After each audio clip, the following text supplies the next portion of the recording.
What job pays way more than people think, but nobody talks about? Sanitation. I grew up with a kid whose father worked for the Department of Sanitation, and even when we were so young our age could be expressed using a single-digit number, he always wanted to be a garbage man like his dad. A lot of the other kids laughed at him and told him garbage men were dirty and smelly, and he took it all in stride and never wavered on it. He was a pretty bright kid, and he got good grades, went to a good school. I can't remember what he studied in college. It was something like communications or psychology. But sure enough, after he graduated, he started taking all the tests for the sanitation department, and he passed with flying colors and was accepted for the position. He was one of the few kids who didn't leave town, and although we didn't stay in touch all that much, I would see him from time to time. He was retired by 45 with a full pension, owned a beautiful home with a beautiful mortgage fully paid off, raised a bunch of kids and gave them everything that they ever wanted. They all went to good schools.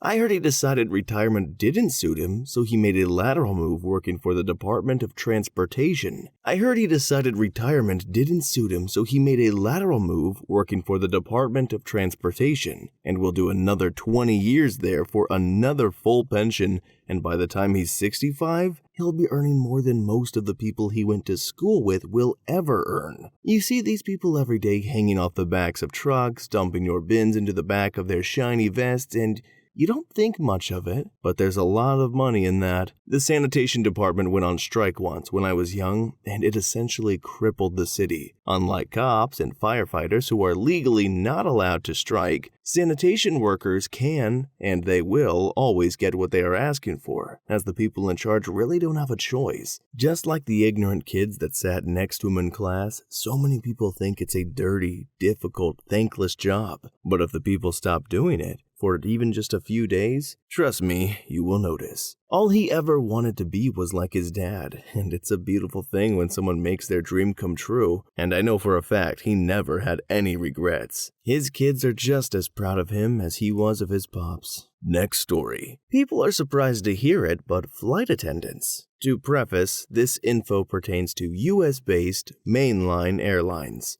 You usually hear from new FAs online about how financially challenging it is, and it is when you're starting out, but you top out in pay after 13 years. This is my pay register. I just topped out last year and I make nearly $100 an hour. We only get paid our hourly rate per flight hour, it's true, but at the end of the day, it's still nearly $100 an hour. A simple easy 2-day trip, let's say fly to Raleigh from New York, lay over 14 hours, fly one leg back to New York, and that's 10 hours of pay right there, and you didn't even fly 10 hours. 5 hours minimum rig per duty period. $1,000 for working 2 simple flights. It's insane. I personally fly very high credit, 1-day trips where I just never get off the plane. Just fly to a city, deplane those passengers, reload the new ones, and fly right back to base and drive home. Imagine SFO to JFK, back to SFO in 1 day. About 11.5 hours of pay in 1 day, or $1,100 in a day at my pay rate.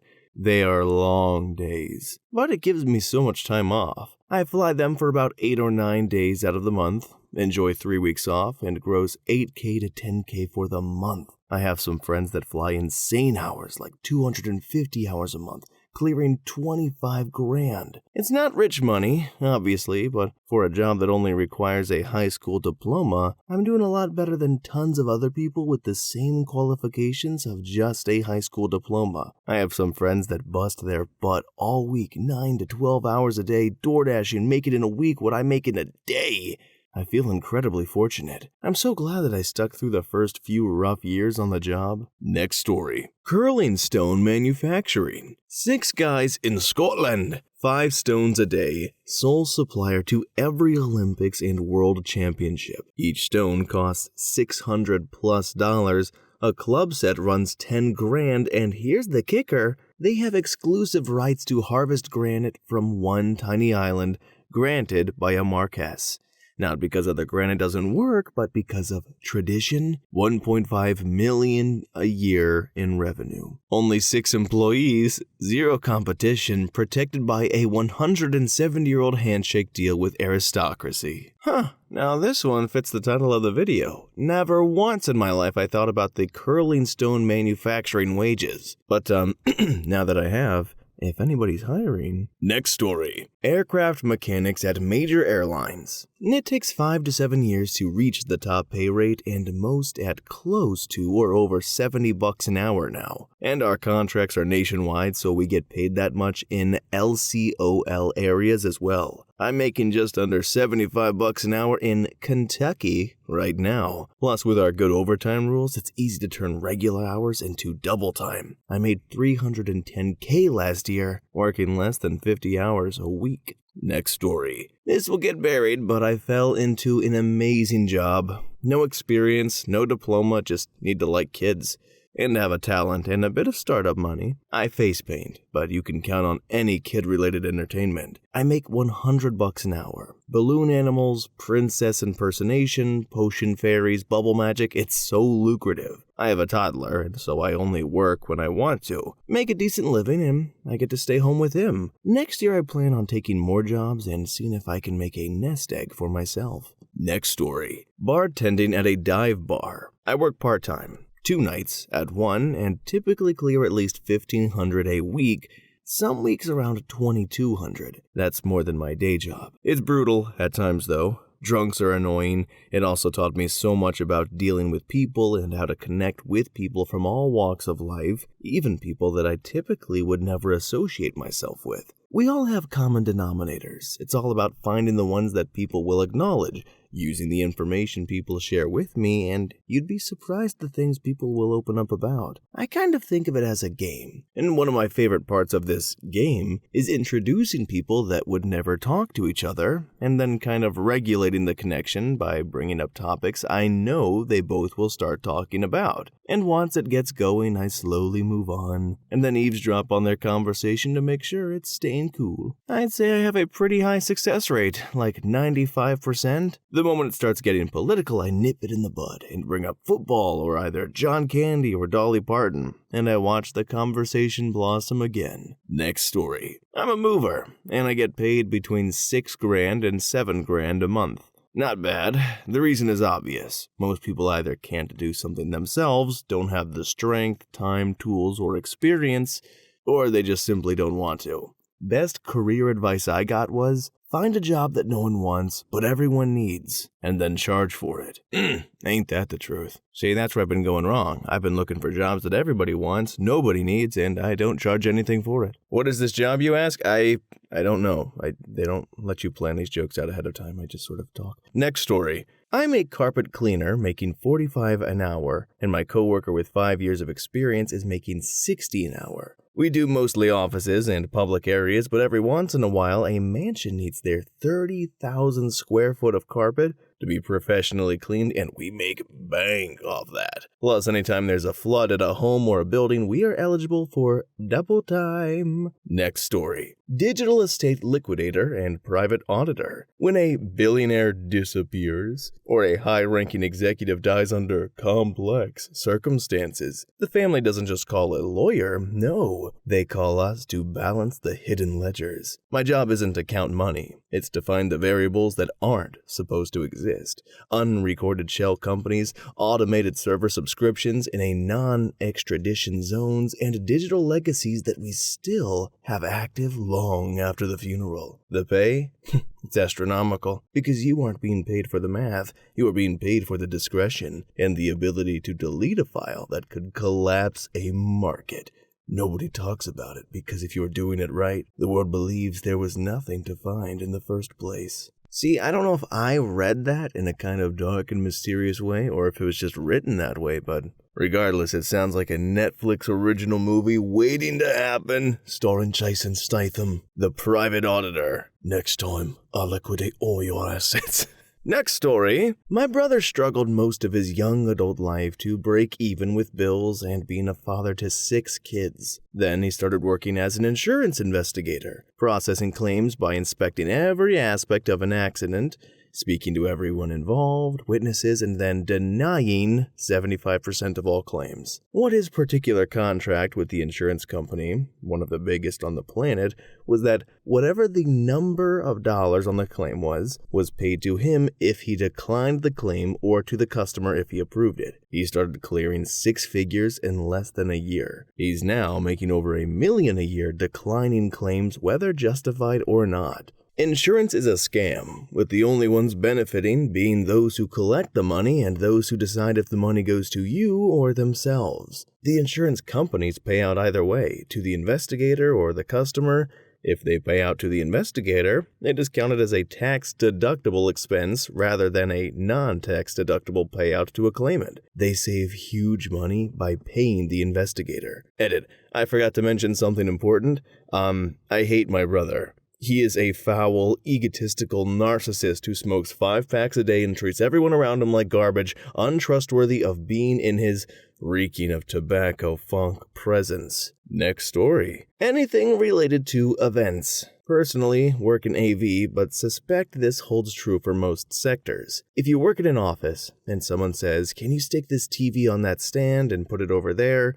it'll barely register as part of your job. If the company has to attend an expo, they'll hire a company to do that for them and end up paying $350 a day for someone to do the same job. When your every day is your client's big day, you just get used to people paying silly money for the mundane and a bit of hand-holding. Next story. Best Buy and a lot of telecom positions. While I was a minimum wage goon, the supervisors at Best Buy were getting paid over $60,000 a year at the store. Managers were getting 6 figures. While working in a telecom call center in a non-sales position after 2 years making $52,000 a year, not including bonuses and commission, which was still pretty substantial. That may seem pretty average, but keep in mind I was typical grunt. The higher-ups were making way more. I was about to say public servant, since people often say that they get paid peanuts compared to their private sector counterparts. I was about to say public servant, since people often say that they get paid peanuts compared to their private sector counterparts. Their earning potential is capped pretty low, but they still get paid pretty well. There's positions at warehouses where you genuinely sit around half the time fighting for work to do for $34 to $35 an hour. Next story. I'm not saying it's not deserved, but in my state, RNs are starting at over $40 an hour. That's as much as a lot of engineers' starting salary, and you don't have to take any hardcore math or science classes to become an RN. 1 year of gross anatomy and 1 semester of introductory microbiology for science, algebra for math. People routinely lump nurses and teachers into the same speeches about paying people fair wages, but that's not the same thing at all. Next story. Actual consultancy positions, but not that consultancy, where it's just the nicer name for time-limited contract, so they don't have to be liable as employers or skip the typical overlords. I'm talking about consultancy where you can't afford people with required skill level full-time. Next story. Software development in tech still pays way more than people think, and when you tell people, they fight you over every aspect of it to justify their own exclusion from it. They back it up with a cursory Google search or Glassdoor,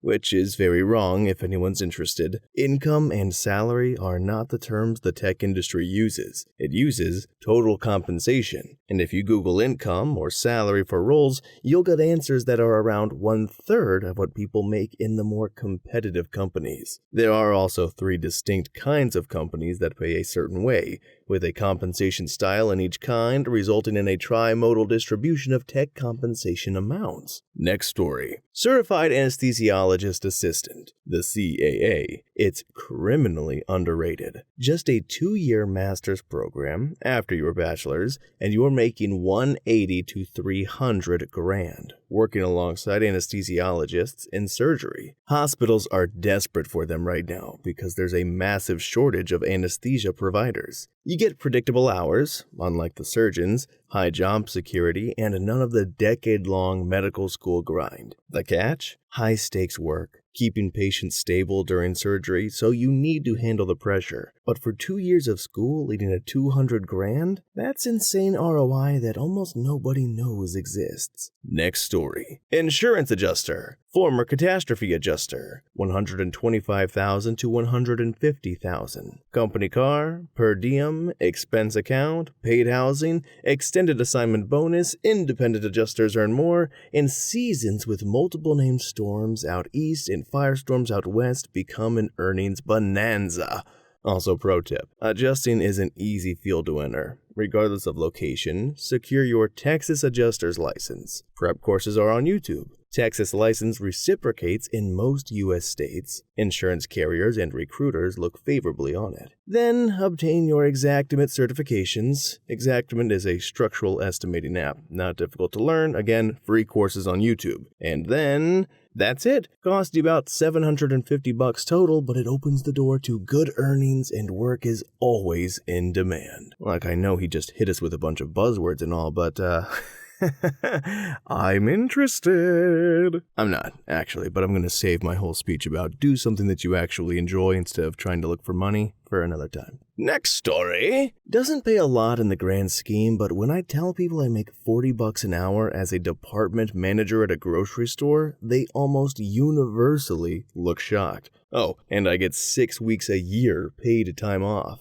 Big chain store too. Morally disagree with pretty much everything my company does, but it's super hard to leave when the next best job I am qualified for makes like $30 an hour. Next story. My husband and I work for a specialty grocery store that is only here in the States. I have been with the company for 20 years and he has been there for 16. We have both worked at stores all over the East Coast. Together we make over 120 grand and we aren't even managers. People always assume we're poor because we work at a grocery store, and customers treat us as such sometimes. I just remember I'm making $35 an hour to stock, and be nice to people doesn't bother me one bit. Next story. So last year I began training to work as a third mate. Pretty standard position on tugboats. If I had continued with that path, this summer I would work as an intern in that position. While most of the pay is inexperience, there was a starting pay of $354 per hour, and this was just as an intern bill. If I returned to that company with my license in X amount of years, then my starting full-time pay would be closer to $410 per hour, or varied per contract, usually in 6-month cycles, so half a year on, half a year off regularly. It's not bad, but it just wasn't for me for a number of reasons. If anyone is curious about this, I'll try to respond, but I have to admit I don't check Reddit often. Next story. I live in Northern Virginia. Anything you do with animals is a huge opportunity to make money. From walking dogs, to pet sitting, to washing and grooming, my neighbors happily pay for a company to come twice a month to pick up dog poop. My son always thought there was an opportunity to make money washing garbage cans and bringing them to the curb and back inside for garage pickup, but lastly, I think with modern LED lights that you leave installed all year long, there is an opportunity to make money selling and installing them, so people can have holiday lights all year long and not have to put them up and take them down multiple times a year. Next story. I met someone who made over $500 per hour cleaning up human remains, mostly from car accident scenes, occasionally, however, from homicides and disasters. Some months, he'd work at maybe 20 hours and it was only a few car wrecks. Other times, especially around Christmas, he'd be pulling overtime for weeks. It is not easy work. Biohazard suits, variable weather conditions, often bad and unpredictable times, and of course, the horrible gore. He said he got somewhat used to it, but there would be times when it was stomach-churning or heartbreaking. Okay, so far of the jobs we've heard, look, they all sound pretty boring, I won't lie to you, but this is probably, I don't care how much you give me, I could not do this. Obviously, I understand somebody has to, and more power to you guys. I cannot imagine what, psychologically. Ugh. Next story. Merchant Marine. After getting a marine engineer's license, you are eligible for entry-level jobs across the world that average $1,000 a day, after overtime and leave pays out. As a third engineer out of school, I was earning $150 grand a year, following 2 months on, 2 months off schedule, 12-hour days, 7 days a week, and would average just under 180 days a year typically. It's very niche, but it's a job that's not at risk of ever being replaced by AI, and although the supply for the super high-paying contracts is a little harder to get, the demand for licensed engineers is, and at this rate, will seemingly remain sky-high for the foreseeable future. Next story. Depending on the US state, I actually think teaching is a pretty good gig. In states that value education and have strong unions, teachers have a decent salary, especially after several years. A pension, the best health benefits one can ask for, and unmatched job security in our current era. If I could go back and start my career over, I'd likely become a teacher. My wife is a teacher, and I'm honestly so grateful because I've been laid off twice in my career. Everyone I know has been laid off at least once, and there's just no job security at all in the private sector. I live in the Northeast, and while this is all true of my state and the states around me, I understand it's not true in a huge portion of the country, mainly the Southeast and Midwest. Next story. Honestly, a lot of behind-the-scenes tech and operations jobs. Things like cloud engineers, data analysts, cybersecurity specialists, even some product managers. They're not flashy or talked about much, but they can pay really well and keep entire systems running in the background. Next story. I don't even know what the job entails, but I was surprised Boilermakers make so much money, considering you don't have to have any education to become one. I'm sure for some reason it's heck on earth to actually work there, but whatever it is they do, I was just looking at a list of jobs that don't require a college education and saw Boilermakers, and I was like, what the F is this? And why does it make more than $70K a year? Next story. Fragrance department. The perfume counter at a major department store was raking it in when I worked there. I was part-time holiday help and got hourly. The full-time workers got a 2% commission. Doesn't sound like a lot, but when you're selling bottles at $120 a bottle, and that's on the low end, it really starts to add up. Plus, lots of companies would do promotions, an extra $10 if you sold a bottle of their newest perfume. For instance, cologne was lucrative, since men will often buy a gift for their girlfriend or wife while shopping for themselves. Also, dudes seem to buy all of the same line, so they'd get an aftershave, a cologne, and a body wash in the same scent. This was the holidays, so maybe that skewed it a bit, but with the rise in popularity of fragrance, I imagine you could make a great living year-round. And from what I heard, there were 3 end-of-year bonuses, ranging from $5 to $15,000 for people with the highest sales. The $15,000 one went to a lady in fragrances. Next story. Nuclear plant employees. Operators make great money, but have to work constant rotating shift work. Maintenance is where I've been my whole career. The 3 disciplines are mechanics, electricians, and instrumentation. I'm the latter. During refueling shutdowns, you work 75 hours a week for about 5 or 6 weeks. They happen every 18 months, like clockwork. And if you're at the site with more than one reactor, there's twice as many refuelings. Or if you work for a company that has several sites, you can volunteer to go to someone else's site for their refueling. That doesn't even account for normal overtime when you're online, which is generally voluntary. You could also be a contractor that goes from site to site to work refueling shutdowns or big projects. They're usually in the spring or fall due to lower electricity costs during those times. A lot of those guys work 4 or 5 refuels and then take some time off in the summer and collect unemployment. Next story. We should have a separate post. What trade schools should we go to after 25 and not go to? The result is so vague here, it looks good, but we need at least 4 years in every field to reach to go to start. 3 years of school, apprentice, fine job, and look, don't get me wrong, these are a great list, but no idea on where to and what time it takes to the results to go away. Understand I don't? The structure of sentencing makes me feel stroke I have? Next story. 130 to 140 grand in a low cost of living area. I work in major account sales for an environmental services company, mostly account management and dealing with mundane billing and service issues. Very high stress periods as well. Think some of the same issues a frontline customer service person would have, abusive and angry folks, Sometimes justified to be angry, sometimes not, but at least I get paid well. Major metros, these roles can range from 180 to 220 grand, maybe even more. Next story. Elevator and escalator installers / repairers, aka elevator mechanics. Most people picture it being boring or sketchy, but these folks easily pull in 100 to 130 grand median.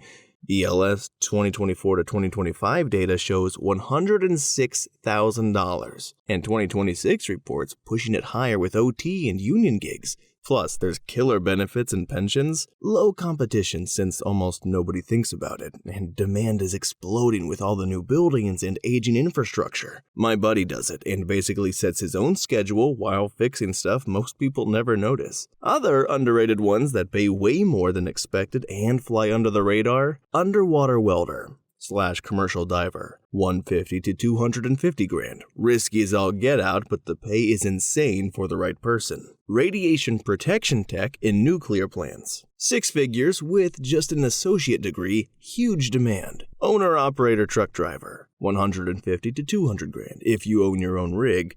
This is the top of Indeed's 2026 list. HVAC technician, plumber, electrician, all union routes, 80 to 120 grand easy, especially with overtime and AI proof. Cardiac medical tech / radiation therapist, 110 to 140 grand, booming in healthcare without insane schooling. The real hidden gems are trades or niche technical roles where the barrier to entry scares people off, but the money plus job security is ridiculous. What's the most underrated high-paying job you've come across? Next story. No one's going to read this, but retail management. I was clearing 30-50 Canadian dollars an hour at my last job as an assistant manager of a big clothing chain store. Plus overtime since it was hourly and not salary. I feel like I was an outlier because I was an external hire and the other ASM was making like $24.75 and they were there for like 2 years as an ASM. I was pulling 60 grand CAD a year as a store manager at a small discount retail store before that. Even then, when I was hired as ASM at that company, I started out at 40K CAD, which was significantly more than anywhere else I was interviewing, and that ranged from like $18 to $20. Again, Canadian currency, but I'm currently making $25 as a department supervisor at a hardware chain, which is about average for the company, but I have significantly less stress and responsibilities compared to my last 2 jobs. I get a team of 6 instead of 16 or 30. Next story. Depending on the role, trucking can pay very well. There are a lot of entry-level driving jobs that say they pay well and you end up making 50 grand at most for a lot of BS. However, certain segments of it can pay exceptionally well. For example, I am an LTL line haul driver. I just got my W-2 and made $111,295 for 2025. I'm not even topped out yet. I went to college and was in management for a long time. I got tired of being responsible for other people and decided to try this. I run a laydown run, meaning I go out from one terminal to another and go to sleep in a hotel, then get up and come back home. I work 6 days, 1 week, and 4 the next. Works out to roughly 35 hours on my short week and 52 on my long week, or 43 hours a week. Some runs are longer, of course, and you can be home every day. The kicker is it's mostly nights, and you have to deal with being gone some, and of course, traffic. Next story. Boeing has numerous behind-the-scenes jobs that are not technical, have nothing to do with engineering or management. These jobs also don't require a degree. You start out low, but top out after 6 years. There are a lot of overtime opportunities even before you reach 6 years. Eventually, these jobs will be phased out by robots, but most of this workforce has been left untouched, while we watch jobs in other companies get wiped out by AI. Parts get lost or dropped or over or undershipped all the time, and we have people that literally count parts all day, every day, and we have a lot of parts. These people aren't allowed to have a work phone, and they have no weekend on-call requirements. In other roles, some people just drive a forklift around all day. They do their 8 hours and are out the door. Maybe these jobs are talked about more now, but I had no idea about them before I joined the company. Next story. Not a job, but simply moving from an exciting popular area of work to a boring one. I know a bunch of people who left the gaming industry and moved laterally or slightly down to a boring industry like bank or government or boring IT.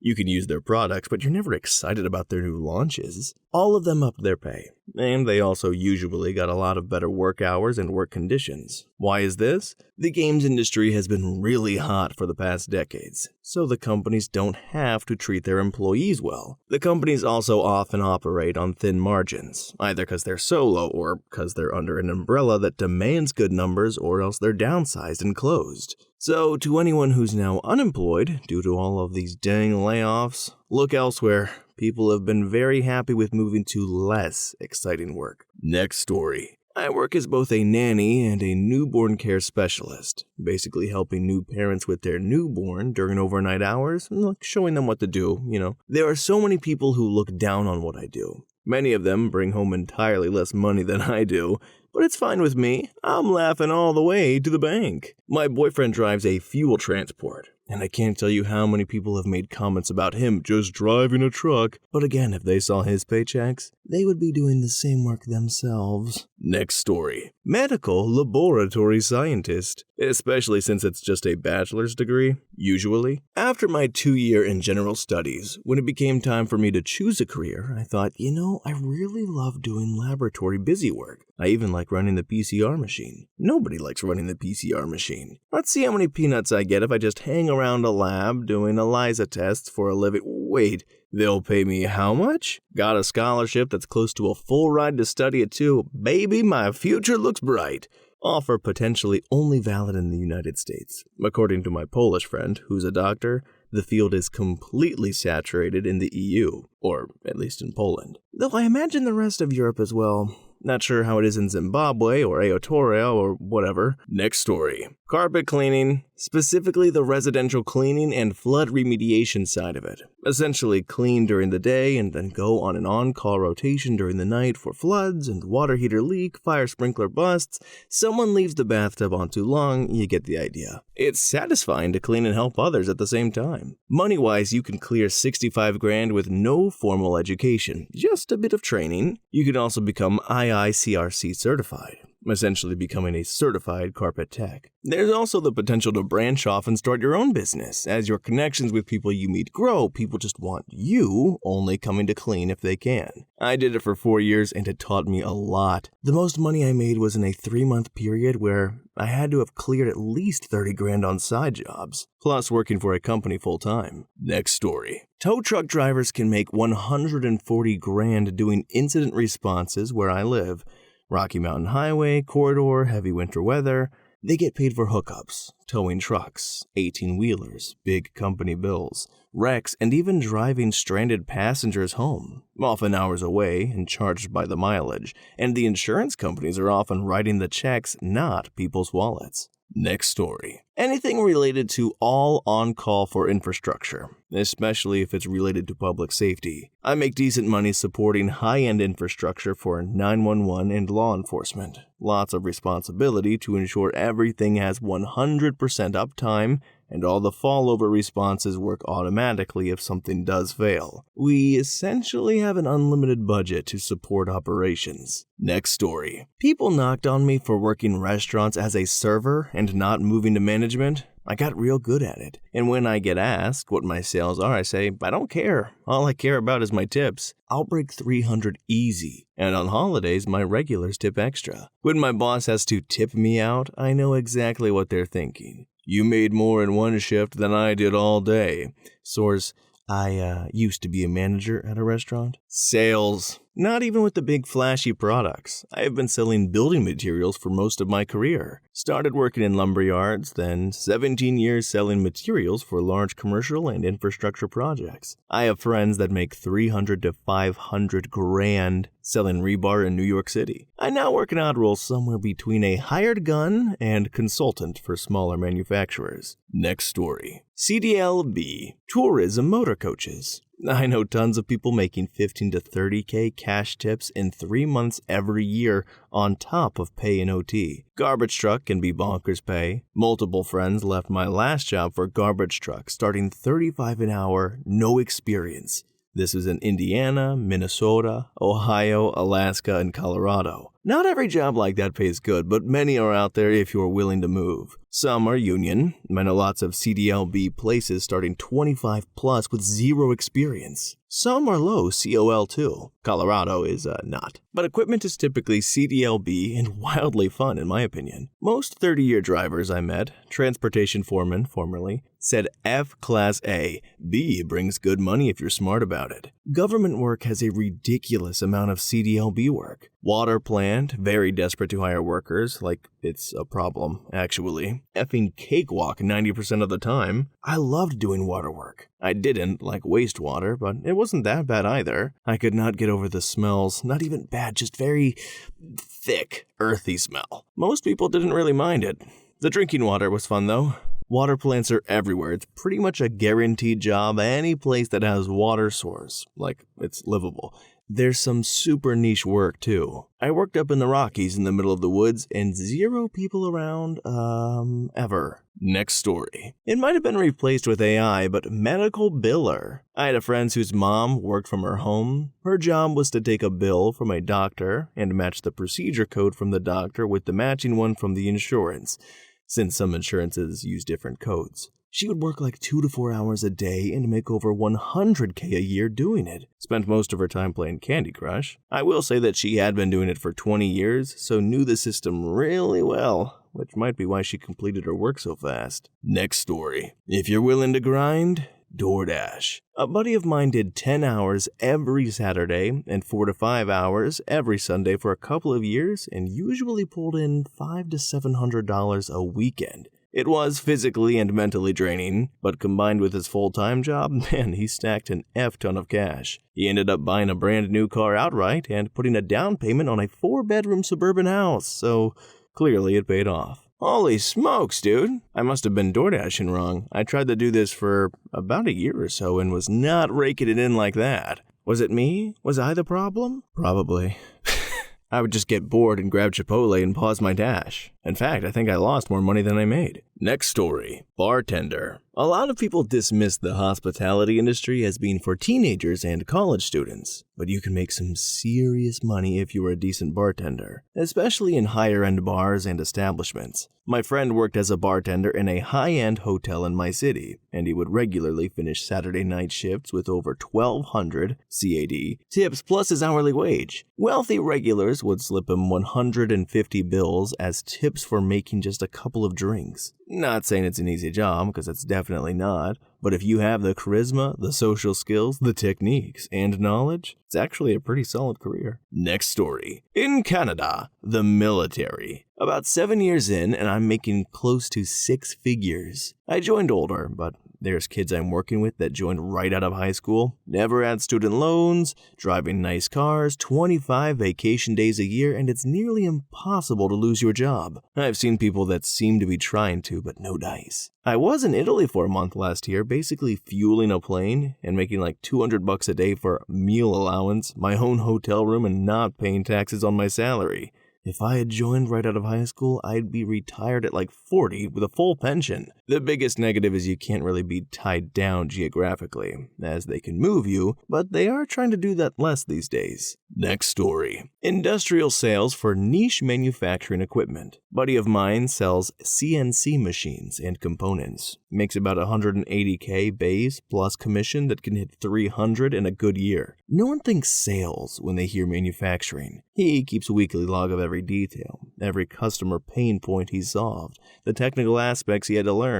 Said it's a game changer for performance reviews and when he's negotiating raises. Has receipts for everything instead of vague, "I worked hard" claims. Also makes updating his resume take like 10 minutes instead of the usual existential crisis. Next story. Become a shonk. Do a course on opening locks. Also study a lot on YouTube. Put up a page on Facebook for after-hours homes and renters, lockouts. Always arrive on time. After arriving, always tell them the lock's more complex than I thought, and it's going to cost them more. Then the sky's the limit, baby. $800 to $1,500 per job. Approximately 1 hour is the norm. But that could be at any time. 3 a.m. Sunday morning, and you have to drive to the site, and then back to PJ Land, hail, rain, shine. It's a lot. Dude, that sounds like a sick skill to have for free. You know how often I get locked out of my house? Too often. And how is this even happening? Where are my freaking keys at? I gotta tell you, every time they ask me to do a little, all I have to add to the story is something stupid I've done. And I'm only continuing to realize how much of an imbecile I am. Next story. I make 33 plus an hour, plus bonuses, commissions, tons of OT, and decent benefits in an LMCOL city. We'll probably gross 100K next year with a few short side jobs thrown in. Maintenance supervisor in student housing. The students treat me like I'm some dumb janitor. It's funny, plunge my toilet, handyman. Okay, kiddo, have fun with your job prospects as a history major. Well, even if you weren't making fantastic money, it's still douchey for somebody to talk down on you for the job you've got. Hey, I'm making money, brother. Anyways, guys, that concludes of all these weird jobs that pay a lot more than most people would think. Some you've known, some you didn't. Actually, a lot I didn't know. But that's okay. That's why they give me the script, to really educate myself. But anyways, if you guys have any stories or you have some insight on jobs that you think haven't been covered, feel free to drop those down below, because of course we love reading them. And thanks for hanging out with me, and I will see you in the next one.